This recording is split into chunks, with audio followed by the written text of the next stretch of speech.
Suasana di kawasan Kambang Iwak Palembang setelah ditiadakan Car Free Day di sejumlah titik nampak lengang. Kawasan yang biasanya dipadati warga pada akhir pekan, kini sepi, hanya sedikit warga yang terlihat berolahraga. Termasuk aktivitas jual beli tidak terlihat lagi. Di sini ini lebih nyaman, di samping pasti sepi, pasti bisa jago jarak. Terus nyaman di sini, olahraganya pasti berkeringat, sehat.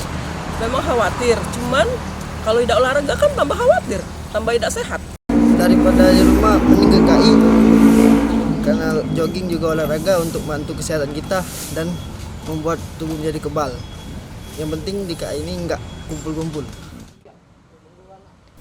Sejak pertengahan Maret lalu, pemerintah Kota Palembang meniadakan kegiatan hari tanpa kendaraan.